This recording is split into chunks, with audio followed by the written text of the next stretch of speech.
You're listening to Talking Teesdale, a regular podcast covering Barnard Castle and the surrounding villages. Brought to you in association with the Witham Community Arts Centre. So here we are again. How are we doing, Jane, this week? I'm all right, Stuart. What about you? You're looking a bit stressed and a bit tired and a bit, have you been working? Just a little bit. Just a bit. I mean, just covering. Yeah. Yes, I'm doing more than my own job at the moment, but it's all going fine. It's all good. Nothing's fallen off. Nothing's. Oh well, nothing's burnt down. No. Splendid. Oh, that's all good. We've got a busy show this week, busy podcast this week. Buoyed by the success of our 15 seconds of fame following Louise's visit last week to Filmers. Yes, yeah. We've made it onto TikTok, folks. We're talking. Bet you thought you'd never say that. I know. We're talking proper filming this week. Right. One of our guests this week is Rob Yeadon, whose film The Teesdale Way, The Witham, is premiering later on in the month, and a really interesting chat we had with him. Good. And what else? Who else have we got? We've got comedy as well. Yes, lots of comedy in the Witham. Lauren Pattison will be along to tell us about her new show, Big Girl Pants. Mm-hmm. I'm sure they bring back some memories for you. What, wearing big girl pants? They were green when I was at school. Had to have green pants. That's far too much information. So Lauren will be along to tell us all about that later. And we'll be chatting to Peter Dixon about his Edinburgh preview shows, which begin at the end of the month as well. Good, fun-packed show. And then you'll be back a bit later with a couple of special announcements. Oh, yes. Let's say no more for now. Oh, exciting. So plenty coming up, and we're going to start with an interview with Rob Yeadon, who tells how what started out as a favour to a couple of mates has ended up in a rather splendid new film. Filmmaker Rob Yeadon joins us for the podcast this week to talk about his new film, The Teesdale Way. So I think it's probably just as easy for me to say over to you, Rob, and explain what the film's all about. Okay, so it all came about through lockdown when two of my friends, really into ultra running, long distance running over 50 miles or more. They were registered for different races, competitions, and then COVID hit and they all got cancelled. And they were like, what are we going to do? We're in Teesdale. We love running. And one of them, Tom, came up with the idea to run the Teesdale Way, which is for people who don't know, it follows the course of the River Tees from the very start in Dufton all the way out to the sea at Southgare, and it's 96 miles. So they decided that they would try and do it in one go, because a lot of people have walked it. They might take 5 days or so, but they were going to try and be the first people to do it in a oneer. So just introduce these guys who decided to do this. Who are they? Okay, so firstly, we got Tom Watson. He lives through in like Newton Aycliffe. And then there's Owen Davis, who lives in Barnard Castle. And they know each other through music, mainly. There was a band called the Watty Boys that was fronted by Dave Watson. Yeah, I think Tom drums in that band. Owen plays guitar. And in fact, a lot of this film's been brought together by music. So my brother Andrew was involved. He was the driver on the day. And we've got my friend Toby ran as the support runner, who I've met through music. And the soundtrack's also been done by, you might know the band Uncle Bob that I used to play in. Our lead singer Rick it goes under the name Richard Luke he does film soundtracks. So he's very kindly done the whole soundtrack for this film, and it's quite a beautiful soundscape. Was the idea always to film this adventure? Well, it wasn't really. So what's sort of strange about the film is that they've actually attempted it 3 times. The first time they got all the way to Yarm, which is about 60 odd miles in, and it just gave up because it just rained nonstop. And then the second time they did it, they managed to complete it, but it took over 26 hours. So the third time they were like, we really want to try and do it under 24 hours. And then Owen got in touch with me and said it would be a really nice idea to film it. Now, in his head, he just meant, me turning up and getting a few snaps at a few stops or whatever. But I don't know what happened. I think my wife got involved and said, oh, we should interview them before it. And then we filmed it on the day, and I had the drones and I gave cameras to like 5 different people. And then we ended up interviewing them after. And it sort of grew and grew and became this whole film. And so it's premiering later this month at the Witham. What's the plans for it after that? Are you going down the route of taking it into festivals or anything like that? I don't know. I don't have any plans as such. I'm not like, it's the first film I've made, but I don't have like ambitions to be a filmmaker or anything. It was just like this opportunity I got, and I've just made this piece that I don't know, I just really like it, and I just want to show it to people. So at the moment, the premiere at the Witham is the only place to see it as such for the moment. So are you not even going to sort of put it up on YouTube or something like that so people can see it? Yeah, I think down the line it will go in there. I might put it in for some festivals at first, and then it'll be available somewhere. I'll let people know. Yeah. Was it a difficult thing to film? It was really hard, yeah. I mean, because like some of the most iconic scenes like Hike Up Nick and Cauldron's Snout, I really wanted to get them in. But for them running, they could get from Hike Up Nick in to Cauldron's Snout like relatively quickly. But in a car, it was like impossible. You'd have to drive back to Dufton all the down the A66. So that we just had to be strategic and like, what could we actually capture? So we ended up rushing to High Force and got a bit there. So yeah, it was a lot of it's, they have rest stops. So I'm like capturing them coming into the rest stops and then launching the drone and off they go. And it's, I think when you watch it, you'll be like, how is that filmed with one person? Yeah. It's not really the sort of thing you can go back for a second take either, is it really? No, what they've done is done. So the only extra bits we could get were sort of interviews and bits of B-roll afterwards to fill in some gaps and stuff. Is it a cliffhanger? Am I spoiling anything by asking whether they did actually complete it in under 24 hours? You'll have to watch the film, but I put a trailer out, which it teases it. It mainly shows really beautiful footage of Teesdale, but the actual story is really quite interesting. It's more about like the relationship between these two guys, a friendship, and like what happens to you doing an ultra run. You start off and everything, the sun's out, you're in beautiful Teesdale, and then as the day goes on, they get tireder and tireder, and the journey like goes into more industrial Teesside, and it gets dark, and there's all these needles on the floor and rubbish, and it's kind of crazy. But the story's more about the way Tom and Owen interact with each other. But I won't give away what happens. You'll have to see it. Can't wait. You say this is the first time you've done anything like this. Has it whetted the appetite at all? Do you see yourself doing more sort of substantial filming, if I put it that way? I don't know. Like for my work, I mainly make videos that are 15 to 30 seconds long. So this is like a 48-minute film. I think I would only do it again if just something came up that really interested me, like Owen ringing me up and saying I'm doing this thing. That straight away to me was like, wow, yeah, I want to film that.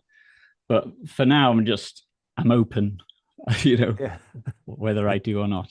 It's a case of if something interesting comes along that sort of piques the interest more than anything else, rather than you going out thinking I must make another film about something. Yeah, exactly. Yeah. And I presume you must be very happy with the end product that you've come up with. Yeah, I'm really happy with it. It's taken it's been 3 years since they attempted it, so it's taken a long time. I spent a lot of time on it. My wife's been really heavily involved. Like at first, the film, it just had this like 2-minute intro to Tom and Owen, and then it just kicked in with them doing the run. But she was like, no, we need to find out about Tom and Owen, who they are, what motivates them to do these crazy runs. So it's sort of grown, and it has this nice long intro telling the story of them both and how they came to be doing it. So that's sort of grown. And then getting Rick involved to do the soundtrack, that takes a lot of time. I think there's over 20 different music cues in it that he's had to compose, and he's properly like composed them to fit exactly to the start and stops of each bit. We've had my friend Jeremy Simon's been doing all the graphics and these really nice maps of the River Tees and the dotted line going along, and you see how far they are in the run. So it's taken a while. So it's obviously developed from what you started out with, just you and a couple of mates. We're going to run the Teesdale Way. Come and film it. It's obviously sort of grown and grown since then. Yeah, it has, and it never meant to, but it just, I think because what happens on the day is so interesting, it felt a waste just to cobble it together. I was like, well, we've got something really good here. We've got some really nice footage. The drone footage is, if I may say so myself, it's just really lovely. If all the shots along the way, it was like we got to make this into something proper, I think. Yeah, I'm taking it that Owen and Tom are still running. They are, yeah. I mean, these things are crazy. They're like, it's like it knocks them out for like 3 months after. They can only do like 4 a year because it just completely batters their body. So, they're going out and they're doing their little runs around Teesdale stuff. I don't know if they have any plans to do anything as big again, but it just, the toll it takes on your body on these things is just like, Owen kept sending us WhatsApp videos of his like toenails falling out week after week. Oh, another one's gone. Yeah. Did it help that you knew the Teesdale Way and you knew the route more or less? Yeah, my brother was really helpful. Andrew, he ended up being the driver, so he knew it quite intimately.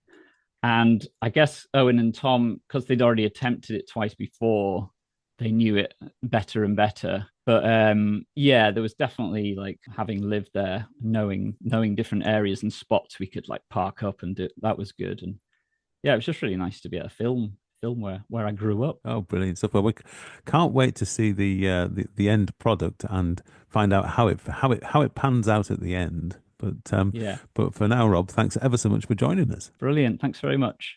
And the Teesdale Way receives its premiere at the Witham on Monday, May the 26th. Tickets are available now. Check out the website www.thewitham.org.uk for details. Hi, this is Louise, Queen of Social Media, and you're listening to Talking Teesdale with Stuart and Jane. And so to comedy. Coming up, I'm chatting to Peter Dixon about his forthcoming Edinburgh preview shows. But first, I caught up with comedian Lauren Pattison a couple of days ago about the tour show she's bringing to the Witham on Thursday the 15th of May. It's called Big Girl Pants.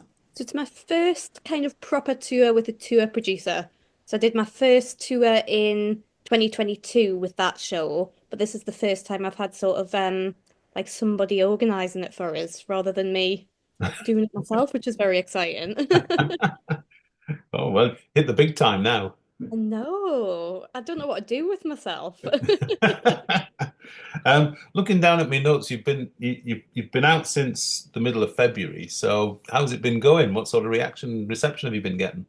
It's been going really well, and it's also I made a decision this year because I did that tour in 2022. I thought, I'm not ready to go up in terms of size of venues, but what I could do is go to some more places, like sort of push myself that way, because I think you should always be pushing yourself as a comedian and like growing in some ways. I thought that would be a really good thing to do. And weirdly, some of the best shows so far have been these random places that I decided to go to. So I decided to go to Chorley Little Theatre because I'd heard they've got like a good reputation. I've never gigged there before, but I heard they've got a good reputation for stand-up. And I went to Hanger Farm Arts Centre in Southampton at the weekend because I did a preview there once 3 years ago and had a nice time in front of 12 people. So I thought, well, they obviously like comedy there. And so far, until I come to Barnard Castle, they have been my two favourite shows so far. And if anyone had said, you'll have your best shows in Southampton and Chorley, I'd go, no, I won't. Does that mean you managed to get more than 12 in Southampton this weekend then? I did. I got some of my best numbers in Chorley. The two of my best Excellent. numbers, and I thought maybe that just proves that going to obviously it's not that they don't get comedy there, they quite clearly do, but maybe places that other people might miss off. Good way of doing it. But I've had lovely shows and I'm having a lovely time. Excellent. Tell us a little bit about what Big Girl Pants is all about.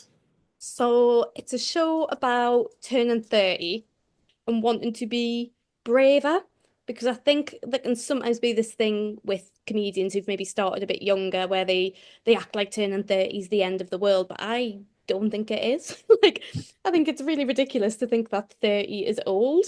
So I thought I don't want to do this show that's like, wah, wah, wah, I'm getting older, isn't that horrible? You're barely getting started. So I thought I want to do a show that celebrates growing up and celebrates getting older, that looks at ahead positively rather than looking ahead being like, oh no, what's to come? Have I got enough time? All of this. So it's about turning 30 and realizing I wanted to be braver and less worried about things and sort of tackling all the anxiety on the head so that I could make 30s the best decade so far.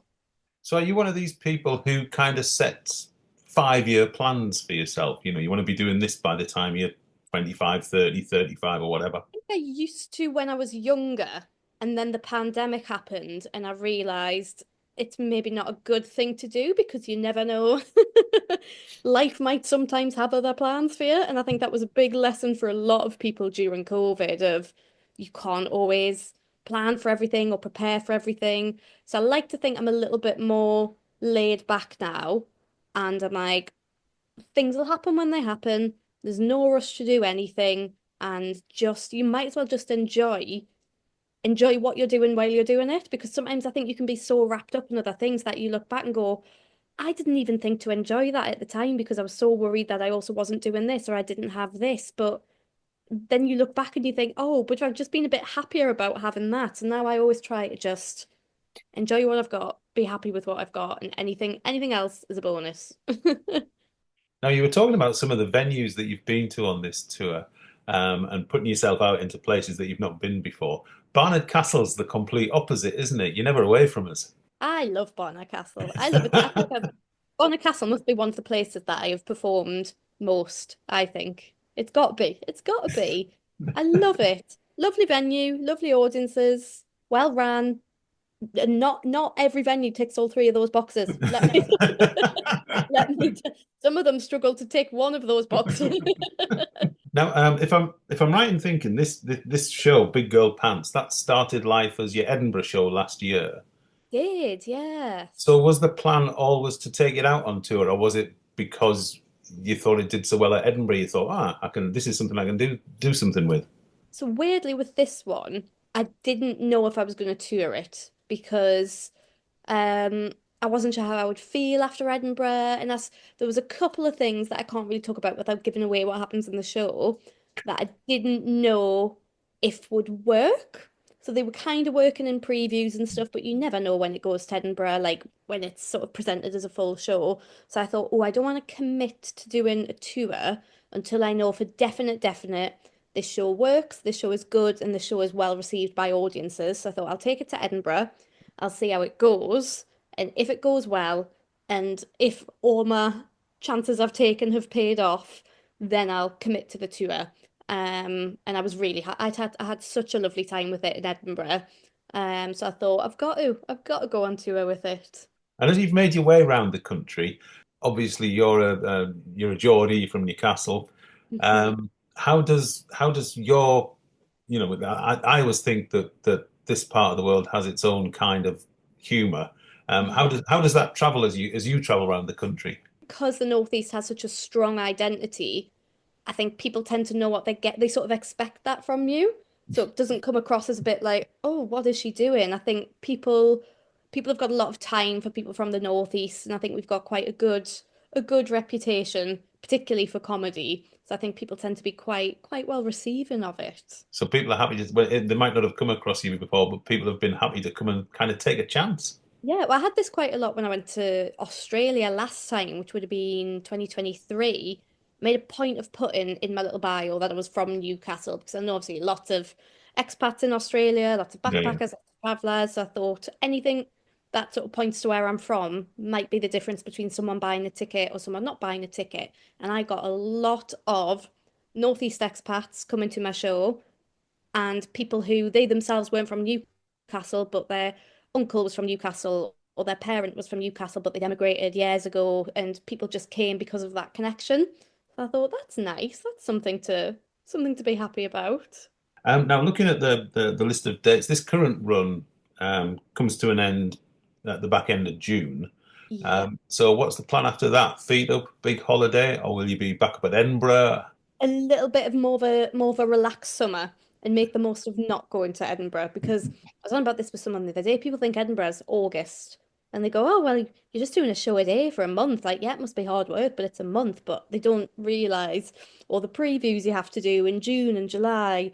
Often, well, especially if you live in Newcastle, you can't just preview your show in Newcastle because you'd run out of people and places to perform it to. So it's a lot of travel. I go all over to be able to preview my show. I'll go to London and perform to 3 people because I'm like, it's a chance to do it. So you spend pretty much all of June and July previewing and all of August doing the festival and a lot of April and May writing. So it takes up a big chunk of your year. So I thought, you know what, it'll be nice this year to just have a little bit more of a relaxed summer. And then inevitably when August comes around, I'll be so jealous of everybody in Edinburgh. Oh, well, enjoy your relaxed summer, and we look forward to seeing you at the Witham on the 15th of May. Lauren, have a great night when you come to see us.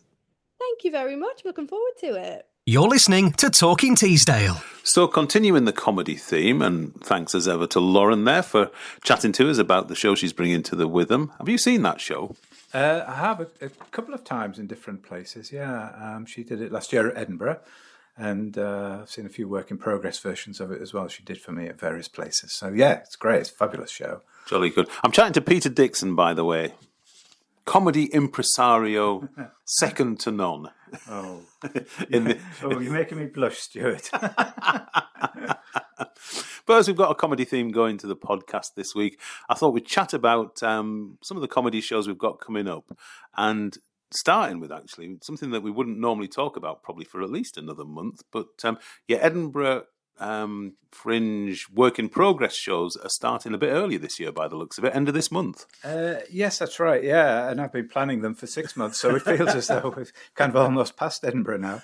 I've got 5 shows in Barnard Castle this year, and each one, there is one of the shows has one person coming to do it, but the others have it's either a double bill if it's a midweek thing.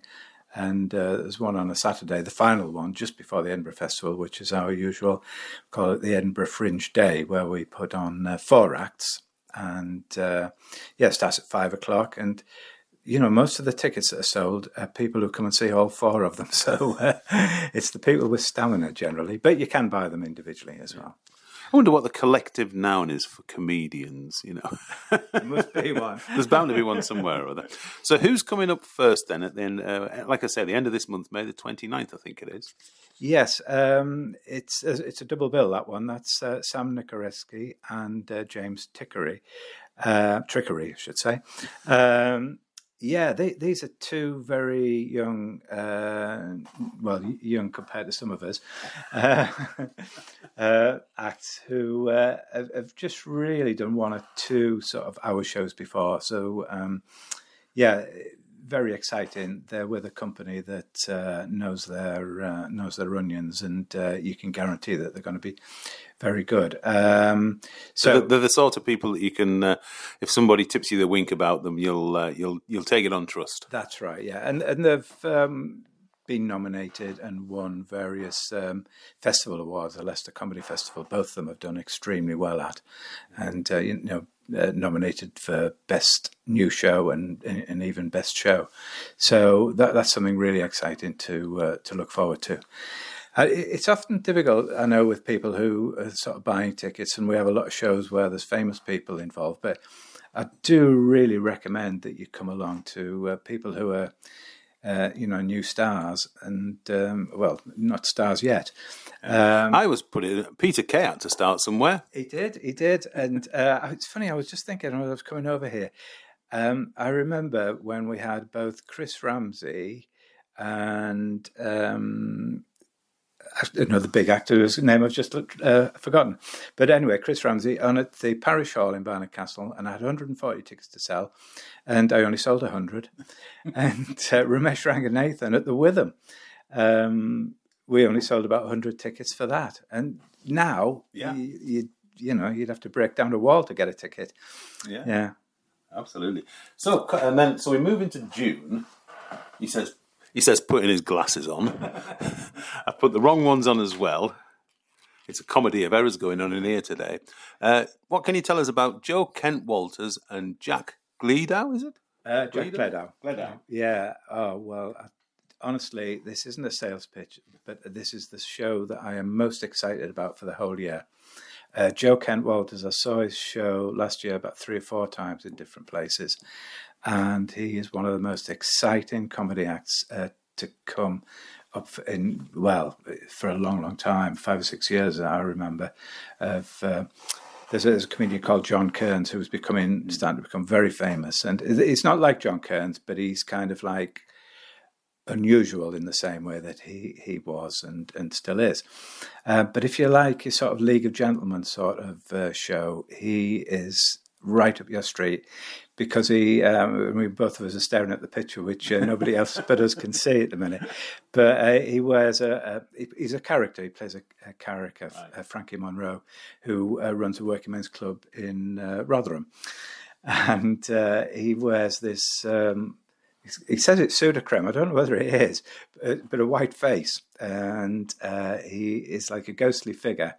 And there is elements of sort of ghostliness in the actual show as it happens, because he was murdered at the end of his last show, but he's coming back from the dead this one. But that sounds like a horror thing, but it's not. It's so funny, and he is such a fantastic character. He's absolutely incredible. Good stuff. And Jack Gleadow. It's very hard to describe Jack. He's very sort of knockabout. He's like a modern day Norman Wisdom. It would be the probably best way of describing him. So that's going to be a cracking night. So a little bit of physical comedy there as well. Yeah, that's right. Yeah, very much so. Yeah. Now, speaking of the tour posters that we can see in front of us, I'm intrigued as to what Lachlan Werner might be all about. Yeah, he's kind of doing a pose, isn't he? As like a strongman, and he's playing a character again as like a circus entertainer. And I saw his his last big show a couple of years ago. And the thing about him is he's a ventriloquist. Oh. But he's not your traditional ventriloquist where he sits a dummy on his knee. It's a bit more spookier than that. And he like treats us as a character, and he doesn't kind of introduce himself as a ventriloquist, or he certainly didn't in the show I saw. But it's like almost a 2-man show, but with one person. And this show, he's acting like, as I say, a circus performer. And again, it's a bit unusual. It's not your straightforward come out and talk, for an hour and do regular stand-up. It's very much a character sort of thing, and very much a storyline. And it's a little bit different. And it's one of those things where it's only 11 quid. By the time you brought a couple of pints, you'd have paid more than that, I would think. It sounds almost verging on a little bit theatrical. Very much so. Yeah. It's got loads and loads of props. We had to kind of spend quite a bit of time working out whether we could physically do it inside the room. So, it's going to be a great night, I'm sure. Yeah, even if you kind of think, well, I don't want to go and see that again, you will remember the experience. I was going to say, it's another one to take a chance on by the look of that. Yeah. Now, I think these are both a couple of names that people might recognise. We've certainly had Connor Burns before, haven't we? Yeah. And Craig Hill. Is it Craig Hill? It is Craig Hill, Yeah, Craig Hill. I should really get my eyes tested. Let's not go down that road. But I recognise his name as well. So at least Connor Burns has been here before. Yeah, well, both of them have. Yeah. Craig Hill's been at least a couple of times. Each time doing work in progress shows. He doesn't tend to do a lot of tour shows. He's a Scottish comedian, but he performs mostly in Scotland. But every time I've had him on a bill, he has come out and he's totally encapsulated the audience. He's taken them in, and everybody says, "Oh, it was the best thing on," and all this sort of thing. So I'm expecting a lot of people who've seen him before to come back. And he's been around, at Edinburgh. He's famously does Edinburgh every year, and he comes up with sort of innuendo type titles for his show, which we probably oughtn't to even read out this current one. No, we'll gloss over that. But Connor Burns, he, again, a young comedian who is definitely going to be a big star one day. He is absolutely fantastic. He writes brilliantly. First time he was with us, we've done every one of his shows in one form or another. It was about 3 or 4 years ago he came to Barnard Castle, and it was one of the days when we had 4 shows on, and he shone. He was the best of the 4 of them. He was very, very good. And speaking of the Fab Four, yes, on Saturday the 26th of July, the Edinburgh preview season comes to a crescendo, a finale with Eric Rushton, Suze Kempner, Marjolaine Robertson and Gavin Webster. Now, Gavin Webster, I'm pretty sure is a name many people around here will be familiar with. We've had him before, I think. Yeah, he's been to Barnard Castle a few times before. He's brilliant comedy act, and he's probably one of the Northeast's most famous comedians at the moment. He fills the Tyne Theatre every year with a show that he does, and he's a regular at the Stand Comedy Club in Newcastle. I saw him not very long ago recording a radio program for the BBC. Again, that was at the Stand, and there was 5 acts on, some of the really big names. And he just outshone the whole of the night. He was absolutely fantastic. And it made me realise how good he was. It was actually the day after that I rang him up and said, Gavin, I don't know why I didn't ask you before, Gavin, but please come through and fill my final spot for this 4-act bill. Excellent stuff.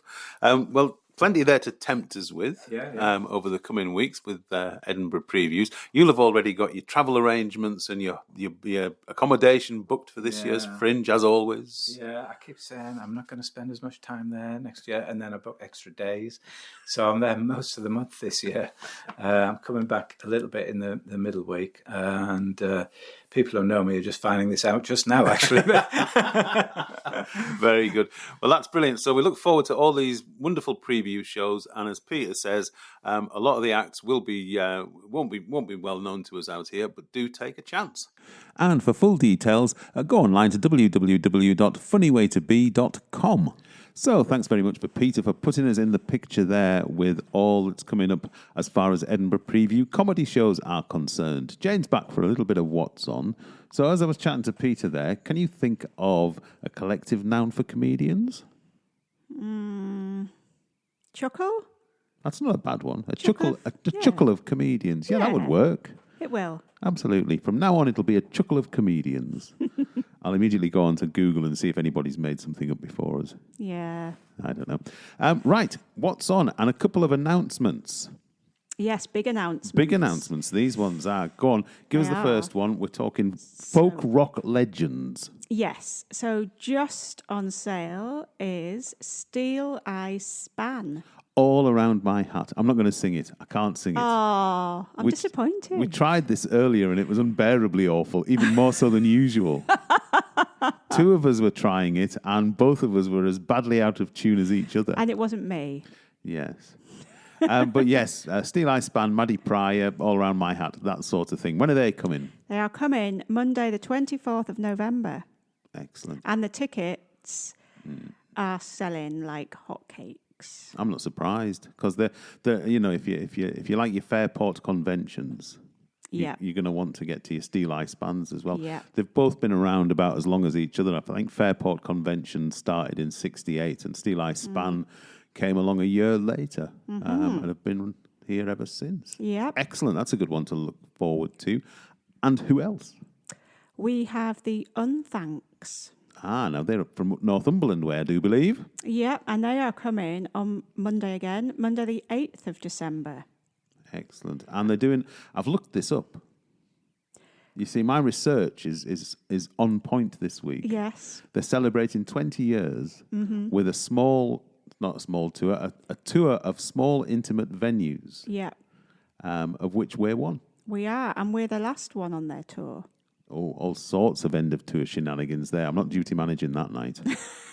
Who knows what might happen on the last night of the tour. I don't think anybody has Monday as their usual night, so it might be up for grabs. Fancy finishing a tour on a Monday night. No. Can you imagine hitting Barney on a Monday night after finishing your tour? You might be in for a little disappointment. So two excellent shows coming up later in the year, and a couple of shows we mentioned the other week, but probably worth another mention because they promised to be excellent. Josie N. Clark sings Sandy Denny. Yep. This Thursday. That's right. Should be good. Downstairs in the music hall. Excellent. And then on Friday, we've got dear old Lonnie Donegan, The Stories. Yeah. His sons. Singing a few songs. Peter and Anthony. Thank you. On there. So that should be an excellent night for all skiffle fans. 16th of I was going to say December then. 16th of May. May. Is it May? You've been working too hard. And then one we should mention for the following week, which should be an interesting evening, Lee Mead. Yes. Wednesday, the 21st of May. Yes, he's coming with a live band. All right. And he's singing all sorts of show tunes. And I think he's had a few albums, so he's singing songs from that and maybe a few new songs as well. He's his sort of background's West End shows. Yes, it is. Yeah, Joseph. He was on the. That's it. Yeah. Audition for Find the New Joseph, and he won that. That was the one. I knew. Yeah. Yes. Very good. Yes. Right. Come on then. Where can we find out details of all these wonderful shows that are coming up? On the website at www.thewitham.org.uk.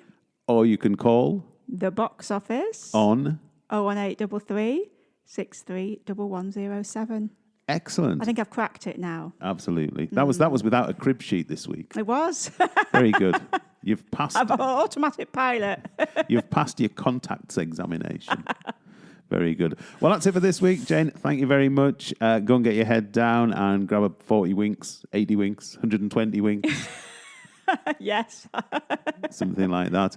And we'll be back next time. I think we'll let's play All Around My Hat. Okay. To play out this week. All right then. But not you singing it. No. No. And we'll be back soon. Right. See you later. Toodle bye. All around my hat I will wear the green willow, and all around my hat for a 12-month and a day. And if anyone should ask me the reason why I'm wearing it, it's all for my true love who's far, far away. Fare thee well, cold winter, and fare thee well, cold frost. Nothing have I gained, but my own true love I've lost. I'll sing and I'll be merry when occasion I do see. He's a false deluding young man, let him go, farewell he. The other night he brought me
I will wear the green willow and all around my hat for a 12-month and a day.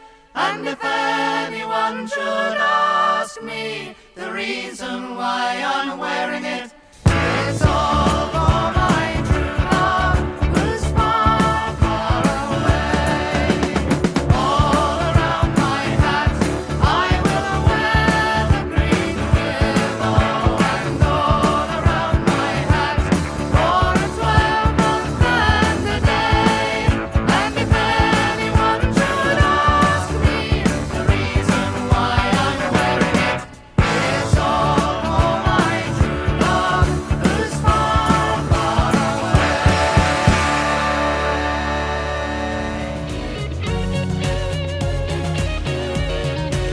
Thanks for listening. We'll be talking Teesdale again soon. In the meantime, please spread the word, like, share and subscribe, or go online to thewitham.org.uk.